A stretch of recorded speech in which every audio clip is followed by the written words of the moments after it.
අදින්න පොඩ්ඩක් ආවා. අතට රන් වුණාද ගෙවල් හතරක් අස්සේ. හෙලෝ ගයිස්, කොහොමද ඉතින් ඔයාලට? අද වින්ටර් එක කියලා බලුවේ නෑ. අපි අද ආවා ලස්සන තැනකට UK තියෙන. මම තමයි සමිත. මේ අප්සරා. පොෂ් වෙන්න අපි කියන්නේ සෑම් and සාරා කියලා. අද අපි ආවා පොඩ්ඩක් අර හෙරිටේජ් පැත්තක් හොයාගෙන. ඔයාලත් අහලා ඇති ස්ටෝන්හෙන්ජ් නම කිව්වට ගොඩක් කට්ටිය දන්නේ නැති වෙයි. හැබැයි තැන දන්නවා. ඉස්සර තියෙන මොකද කියන්නද? විස්තර තියෙනවා. මේ අපිට ලොකුම දේ තමයි මෙතෙන් ටිකට් ගන්න ඕනනේ. පවුන් 34ක් වෙනවා එක්කෙනෙකුට. අපිට වාසිය තියෙන අපි ඉංග්‍රීසි හෙරිටේජ් එකේ මෙම්බර්ස්ලා. ඒ නිසා අපිට ෆ්‍රී එන්න පුළුවන්. ෆ්‍රී පාකින් තියෙනවා. හරි. අපි පොඩ්ඩක් ට්‍රැවල් කරන හින්දා අපි මෙම්බර්ෂිප් එකක් ගත්තා. ඒකින්ද අවුරුද්දට එක ගාණක් ගෙවුවාම මෙම්බර්ෂිප් එක සෙටල්. අපිට ඕන තරමක් ට්‍රැවල් කරන්න පුළුවන්. එන්ට්‍රන්ස් ෆී ගෙවන්න ඕනේ නැහැ. නැත්තම් මෙතෙන් එනවා නම් එක්කෙනෙකුට පවුන් 34යි. එක්කෙනෙකුට පවුන් 34යි. ඒ කියන්නේ ලොකු ගාණක්. මෙම්බර්ෂිප් එක තියෙන එක වටිනවා ඉතින් ඒත්. අපි බලමු රවුමක් දාලා බලමු. යන්නේ. හරියා. පටන් ගමු. මම පොඩ්ඩක් කියන්න ඉංග්‍රීසි හෙරිටේජ් කාඩ් එක ගැන. අපිට මෙම්බර්ෂිප් එක තියෙනවා ඉංග්‍රීසි හෙරිටේජ් කාඩ් එකේ. මොකද අපි දැන් ටිකක් වැඩිපුර ඇවිදින්න පටන් ගත්තනේ. ඒ නිසා අපිට මේ කාඩ් එක තියෙන එක වටිනවා. මොකද මෙහි මෙම්බර්ෂිප් එක තියෙන අයට මෙහි තියෙන ගොඩක් පරණ කාසල්ස්, ඒ වගේම ඇබීස්, ඒ වගේම තව හිස්ටොරිකල් සයිට්ස් වලට ෆ්‍රී ඇතුල් වෙන්න පුළුවන්. ඒ වගේම ෆ්‍රී පාකින් තියෙනවා. ඒක සෑහෙන්න වටිනවා. මොකද ඒ වගේ තැන්වල සාමාන්‍ය එන්ට්‍රන්ස් ෆී එක ගොඩක් වැඩි. ඒ නිසා මේ මෙම්බර්ෂිප් කාඩ් එක තියෙන එක ගොඩක්ම වටිනවා. එංගලන්තේ පුරාම සාමාන්‍ය මේ වගේ සයිට්ස් 400ක් වගේ තියෙනවා හෙරිටේජ් එකෙන් මේන්ටේන් වෙන. ඒක හින්දා අපිට ඕනම වෙලාවක ඇතිතරම් යන්න පුළුවන් බලන්න සල්ලි ගෙවන්න ඕනේ නැහැ. මෙම්බර්ෂිප් එක ගන්න විතරයි. ස්ටෝන්හෙන්ජ් එක ගැන කියනවා නම් අපි ටිකට් අරගෙන ඒකට හදලා තියෙන මියුසියම් එකක් ලස්සන. ඒක හරහා තමයි අපි ඇතුළට යන්න ඕනේ. ඔව්, මේ මියුසියම් එකේ තියෙනවා එයාලා හොයාගත්ත, ඒ කියන්නේ අවට පරිසරයෙන් හොයාගත්ත මිනිස් ඇටකටු, සත්ව ඇටකටු, ඒ වගේම එක එක පාෂාණ වර්ග, ලෝහ වර්ග වගේ දේවල් ඩිස්ප්ලේ දාලා තියෙනවා. ඒ වගේම තමයි ලොකු ඩිජිටල් ස්ක්‍රීන්ස් දාලා තියෙනවා. එතකොට ඒවා එක එක අර සීසන්ස් වල මේ ඉර පායන විදිහවල් ඒ කොහොමද ඒවා අර ඒ ගල් අතරින් පේන්නේ කියන එක එහෙම එයාලා ඩිස්ප්ලේ දාලා තියෙනවා. හරි. මෙතන තියෙන විස්තර අනුව අපි මේ ඉස්සරහ තියෙන්නේ මේ හිටපු බිල්ඩර්ස්ලා. ඒ කියන්නේ මේක හදනකන් යාලා නැවතිලා හිටපු තැන් ටික. ඒ වගේම තමයි තව විස්තරයක් තියෙනවා. මේකේ ගල් වර්ග දෙකක් තියෙනවා. මේ ලොකුම ගල් සාමාන්‍යයෙන් මේ අවට පරිසරය හොයාගන්න නැති ටිකක්. ඒ කියන්නේ මේ ඒරියා එකේ. එතකොට ඒවා මයිල්ස් 25ක් විතර දුරින් තමයි ගෙනල්ලා තියෙන්නේ. මේ ලොකු ගල්. ඒවා තියෙනවා ටොන් 25කට වැඩිය බර ගල් තියෙනවා. ඒ වගේම තමයි මේ පොඩි ගල්, ඒවට බ්ලූ ස්ටෝන් කියලා කියනවා. ඒවා ගෙනල්ලා තියෙන්නේ වේල්ස් පැත්තේ ඉඳලා. ඒ කියන්නේ මෙහි ඉඳලා මයිල්ස් 150ක් විතර දුරක ඉඳලා. මේ තියෙන්නේ ඒ කියපු ලොකුම ගල් වර්ග. කොහොමද හිතාගන්න බෑ ගෙනාපු විදිහ. ඒක තමයි දැන් ඒ කියන්නේ වේල්ස් වල ඉඳන් ගෙනාවා කියලා නම් හිතා ගන්නවා. වේල්ස් වල ඉඳන් ගෙනල්ලා තියෙන පොඩි ගල් ටික. එහෙම. පොඩි ගල් වර්ග. මේ ලොකු ගල් මයිල්ස් 25ක් වගේ ආවට ඉන් තමයි ගෙනල්ලා තියෙනවා කියන්නේ. ඒක දැන් ඉස්සර අර ක්‍රේන්ස් අනම්මන නැහැ ඉතින් ගේන්න. එතකොට ඒවා ගෙනල්ලා තියෙන්නේ අන්න අර අපි මොකද දන්නේ ඇදගෙන ආවේ. ඔය එතන ගියත් සයිස් එක බලන්න. සයිස් එකනේ. මේ කියන්නේ දැන් මෙයාලා ඇසියුම් කරලා තියෙන විදිහට මේ කියනකොට මෙන්න මේ වගේ අර කඳන් උඩ දාලා මිනිස්සු ලොකු පිරිසක් එකතු වෙලා ඇදගෙන ආවා වගේ කියලා තමයි ඉතින් කියන්නේ. අදින්න පොඩ්ඩක් ආවා. නේද? තව මං තව කීදෙනෙක් තව දෙන්නයි දුවනවාට. හරි අදින්න. ඔන්න මේකේ දාලා තියෙන විදිහට නම් මේ සාමාන්‍යයෙන් අවම වශයෙන් අර තියෙන ශක්තිමත් මිනිස්සු 100ක් විතර ඕන වෙනවා. ඔයාලට නම් තව 3 දෙනෙක්ගේ සපෝට් එක තිබ්බනම් ඇති වෙයි. අපි දැන් යන්නේ මේ ගල් ටික කෙලින් කරපු කට්ටිය නැවතිලා හිටපු ගෙවල් වලට අවුරුදු ක්‍රිස්තු පූර්ව 3000 දී හදපු දේවල් කියලා තමයි මේ කියන්නේ. පටන් අරගෙන තියෙන හදන්න. අපේ පිටිපස්සෙන් තියෙන ඒවා. බලමු. එකක් යන්න පුළුවන් ඇතුළට. අර මහගෙදර වගේ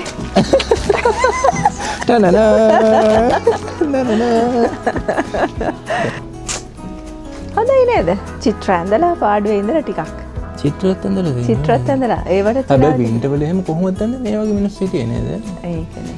මේ නාම නෑ මෙහෙ ඒක තමයි මෙහෙම ඒක තමයි හැමදේම අර පාතයි එහෙම තියෙන ඔය වින්ටර් කතාව නිසා වෙන්නේ නැති නේද? අප්සරාට මාව දැන් හොයාගන්න බැරි වෙන්නේ. හරි. හොඳ හොයාගන්න බැරි වෙන්නේ.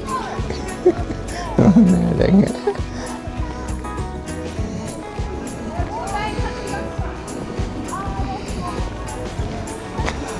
මම ඔයා ගෙවල් අතර මං වුණාද ගෙවල් හතරක් අස්සේ. මේ යන්ද ගල් ටික බලන්න. යයියා. ඇති ගෙවල් බැලුවනේ. හරි අපි බලුවේ ස්ටෝන්හෙන්ජ් ඒ කියන්නේ ගල් තියෙන තැනට යන්න කියලා. මෙතනින් ගියොත් එහෙම පයින් යන පාරක් තියෙනවා.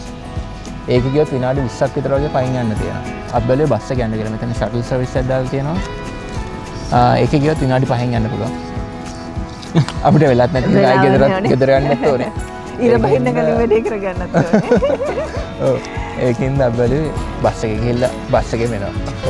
Hello. Yes, please. Thank you. Yeah, okay. Thank you. Right. මේක තමයි අපිට යන්න තියෙන බස් එක. Stonehenge. Hey, Golden. Keep those doggy rolling. Hello. Hello.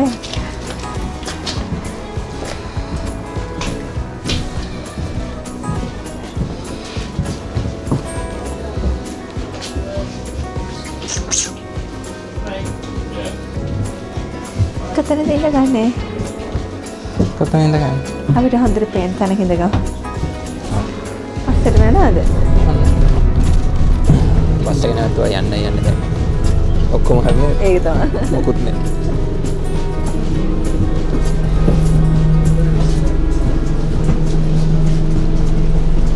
Thank you. Thank you. Winter ගිහින්ද අද ලොකුවට සෙනග නැහැ. අපි ඒක මීට කලින් එකපාරක් ඇවිල්ලා තියෙනවා. එතකොට නම් ගොඩක් සෙනග හිටියා. එතකොට සමය කියාවේ. ගොඩක් සෙනග හිටියා. අපිට ගයිඩ්ලා හිටියා එතකොට. ගයිඩ්ලා හිටියා. ගයිඩ්ලා කෙනෙක් යාළුවෝ දෙන්නේ. මේ පාර නම් ලොකුවට සෙනග නැහැ හැබැයි. ඒක හොඳ ඒක අතකට නේද? හරි. ඔන්න මේක තමයි අපි ඔච්චර වෙලා බලන්න ආපු ලෝක ප්‍රසිද්ධ ස්ටෝන්හෙන්ජ්.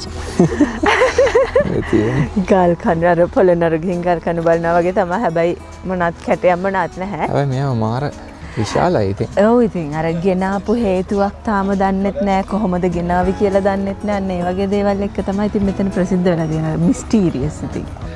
අප්සරා කිව්වත් වගේ මේක හදලා තියෙන හේතුවක් තාම හරියටම මේ කට්ටිය හොයාගෙන නැහැ. ඒ වගේම මේ කට්ටිය කියන විදිහට මේක අවුරුදු 4500ක් වගේ පරණයි.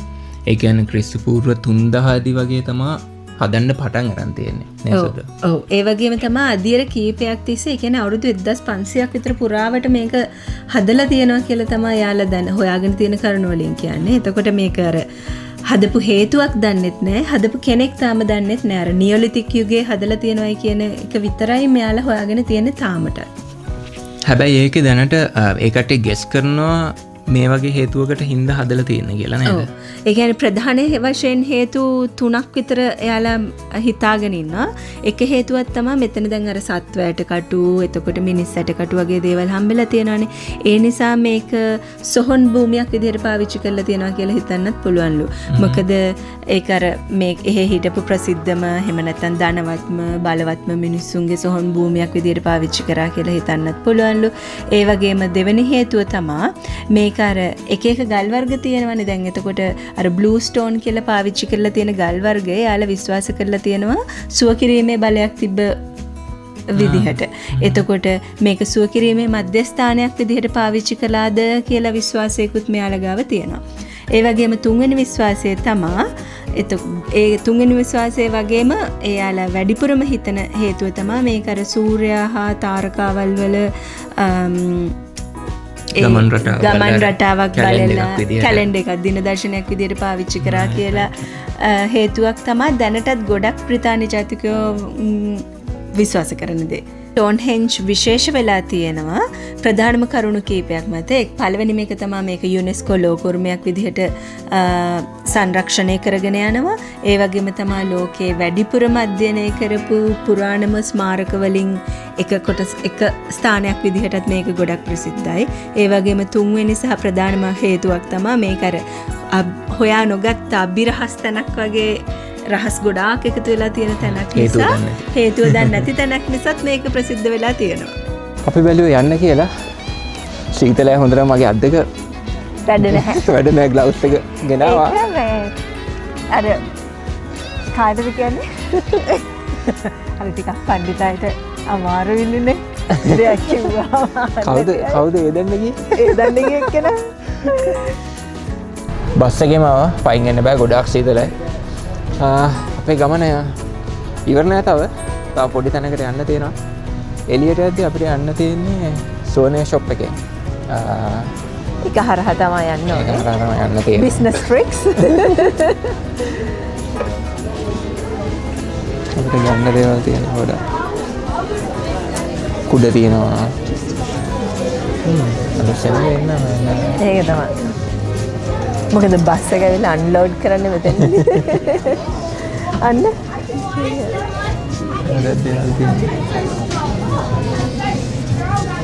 එන ලස්සනයි. ෂර්ට්ස් තියෙනවා. Yeah, see, because he might give us special permission, because he does. I mean, I did try and ring up as well. ෂෝකනේ. ලක්ෂරේ. අන්න මෙහෙටම අදාළ රම්මෙක්කුත් තියෙනවා. මොනවද? ඇල්කොහොල් එකක් නන්න තියෙනවා.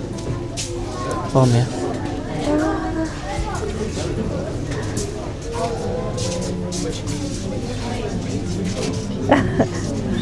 ලස්සනයි.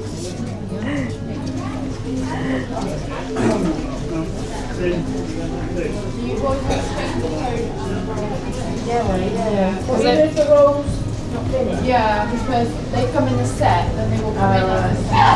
හරි. ආපු තැනින්ම එළියට යනවා. හරි අද දවසත් සාර්ථක විදිහට ඉවරයි. හැබැයි සීතලේ මේ වැඩේ තියෙන්නේ ලොකු වෙලාවක් ගෙන පැය දෙකමාරෙන් විතර කියන්නේ ඇත්තටම කියන පයින් ඇවිද්දා නම් ටිකක් වෙලා වෙයි. ඒ වුණාට අපි බස් එකේ ගියේ යාවේ දෙකම ඒ නිසා ලොකු වෙලාවක් ගියේ නැහැ. ඒතර එහෙම ලොකුවට බලන්න දෙයක්වත් නැහැ. හැබැයි ඉතින් ෆැසිලිටිස් ස්ටෝක් එකක් තියෙනවා. අපිට ඕනනම් කැෆේ එකක් තියෙනවා මෙතන. ඊට පස්සේ ඒ වගේ දේවල් එක්ක ඉතින් හරි ෂෝක් දවසේ ඇවිදලා බලලා යන්න කම්මැලිකමේ ගෙදර ඉන්න දවසට. අපි බැලුවේ ඊළඟ තැනත් නැවතිලා යන්න කියලා. මොකද එතනත් මේ වගේම ගල් ටිකක් තමයි තියෙන්නේ. හැබැයි මෙච්චර ලොකු නෑ මං හිතන්නේ. ලොකු නෑ හැබැයි ගොඩක් තැන්වල විසිරලා එක හැඩයකට තියෙන තැනක් නෙවෙයි එතන. හැමතැනම හිටෝලා. අපි බලමු එතන මොන වගේද මෙතන වගේමද මේ වගේම සංරක්ෂණය කරන්න පුළුවන් තැනක් කියලා බලමු. අපි ඊළඟට ගියපු තැන තමයි ඇල්බරි හෙන්ජ්. ඇත්තටම කිව්වොත් මෙතෙන්ට යද්දි ගොඩක් රෑ වෙලා තිබ්බේ. හරින්න පුළුවන්. සීතලත් වැඩි වෙලා තිබ්බේ. හැබැයි එතෙන්ට යන්න ඕන හින්දා අපි කොහොම හරි යනවා කියලා හිතාගෙන එතෙන්ට ගියා. මොකද ඒකත් ස්ටෝන් හෙන්ජ් වලට පොඩ්ඩක් සමානයි කියන්නේ ඒක ඇල්බරි හෙන්ජ් කියන්නේ ලෝකයේ තියෙන විශාලතම ගල්වට වලින් එකක්. ඒ වගේම තමයි මේක ස්ටෝන් හෙන්ජ් වලට වඩා පරණයි. ඒ කියන්නේ අපි ස්ටෝන් හෙන්ජ් ක්‍රිස්තු පූර්ව 3000 විතර හදන්න පටන් ගත්තා කියලා අපි කිව්වේ. ඒ වුණාට ඇල්බරි හෙන්ජ් කියන්නේ ක්‍රිස්තු පූර්ව 2600 විතර හදන්න පටන් ගත්ත තැන. ඒ වගේම තමයි සාමාන්‍යයෙන් ඒ වට ප්‍රමාණය බැලුවොත් එහෙම මේක ඒ ගල් වට පෙළේ කිලෝමීටරයක් විතර පුරාවටම පැතිරලා තියෙනවා. ඔයාලට බලා ගන්න පුළුවන් අපි ඩ්‍රෝන් එකෙන් ඒ පොඩ්ඩක් ඒ පැත්ත රෙකෝඩ් කරද්දී ඒක මැද ගමක් තියෙනවා නේද පොඩි. ඔව් ඒක තමයි විශේෂත්වය. මොකද ස්ටෝන් හෙන්ජ් කියන්නේ මෙයාලා ගොඩාක් සංරක්ෂණය කරලා මෙයාලා අපිට ළඟට යන්න බෑ, අල්ලන්න බෑ, ලනු දාලා වට කරලා තියෙනවා. ඒ වුණාට එවරි ස්ටෝන් හෙන්ජ් කියන්නේ ඒක ගම ඇතුලේ තියෙන. ඒ කියන්නේ අපිට ඕන වෙලාවක ගිහලා ඒවා අල්ලලා බලන්න පුළුවන්, ළඟට යන්න පුළුවන්. ඒ වගේම ඒක අර දැනට සජීවීව ජීවත් වෙන ගමක් මැද තමයි මේ වටේට ඒක තියෙන්නේ. ඒ වගේම තමයි මේ ඇල්බරි හෙන්ජ් එක හදපු හේතුවත් තාම හොයාගෙන නැහැ. අර ඒක තියෙන ප්‍රදේශය ගොඩාක් විශාල විදිහට පැතිරිලා තියෙන නිසා ඒක හදපු හේතුවක් කියලා හිතනවා ආගමික උත්සව වලට. ඒ වගේම තමාර ලොකු ජනහමුවම් වලට, ඒ කියන්නේ වෙළඳාම් කටයුතු වලට සමහර වෙලාවට ආගමික දේවල් වලට, උත්සව වලට වගේ දේවල් වලට මිනිස්සු ඒක රාශි වෙච්ච තැනක් විදිහට කියලා තමා දැනට මෙයාලා උපකල්පනය කරලා තියෙන්නේ.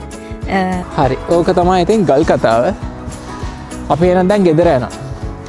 යන්න කලින් අම්මට සංඝාසත් ගියා උඩි. යන්න කලින් දෙයක් කියන්න ඕනේ. ඔයාලා අපි subscribe කරලා නැත්නම් subscribe කරලා තියාගන්න. අපිත් එක්ක අපි යන හැමතැනම යන්න පුළුවන් ඒ කට්ටියට.